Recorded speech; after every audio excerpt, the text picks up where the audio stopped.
NBC 26 live at 6, launching ahead, a new ship moving the LCS program forward at Marinette Marine.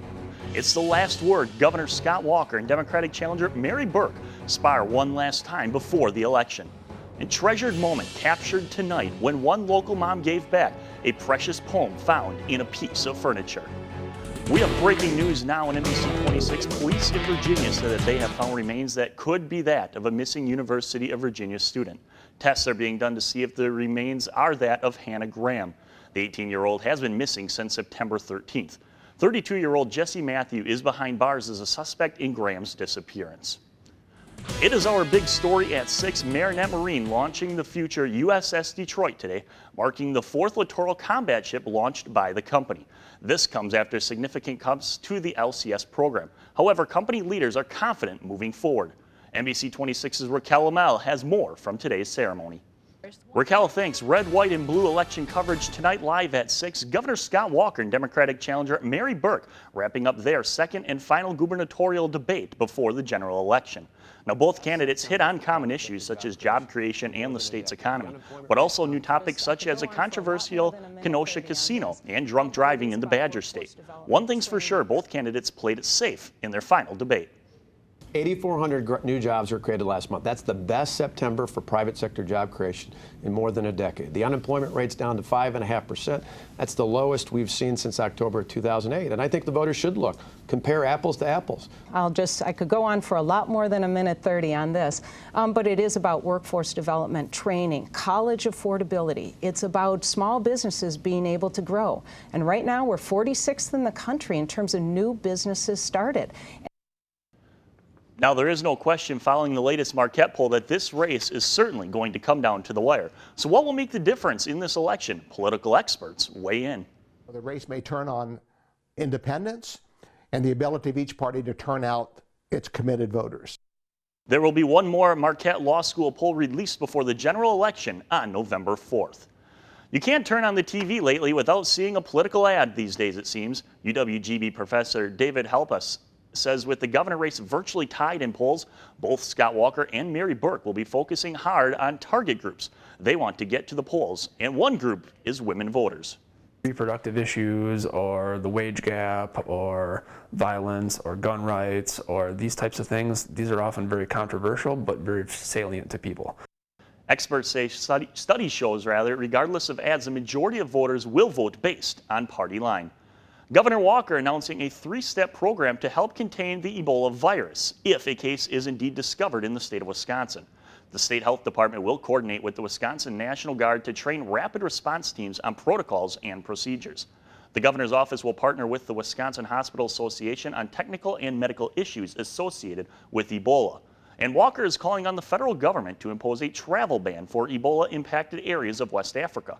A monitoring procedure will also be included in the state's plan.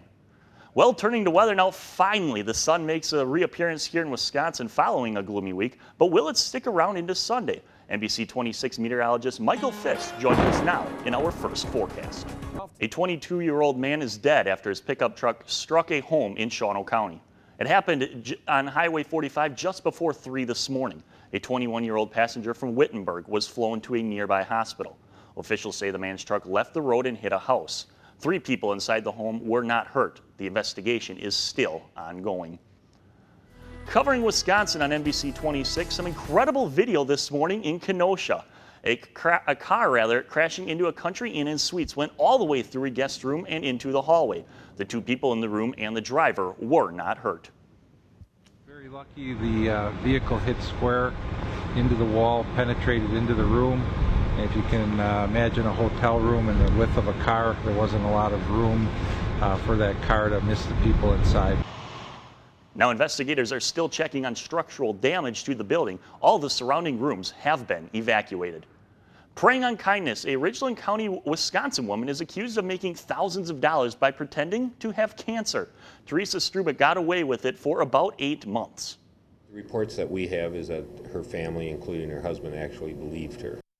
Strub would make up stories about cancer treatments and losing her hair. She collected $60,000 in donations. She is now charged with theft.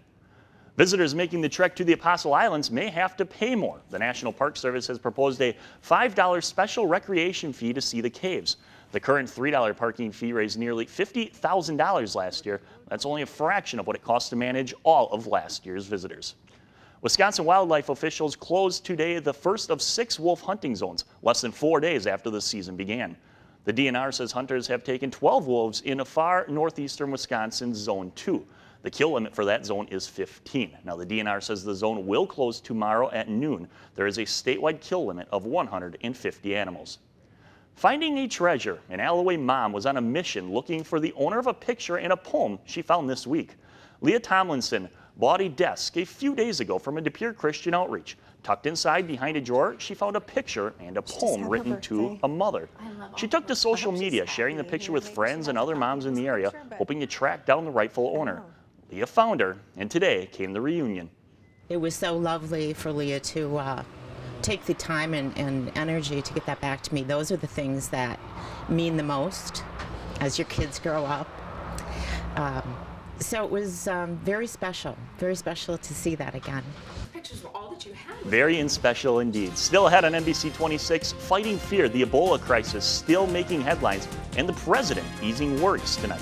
But there's also another illness hitting an American campus out west. Find out what that is next. We'll be right back.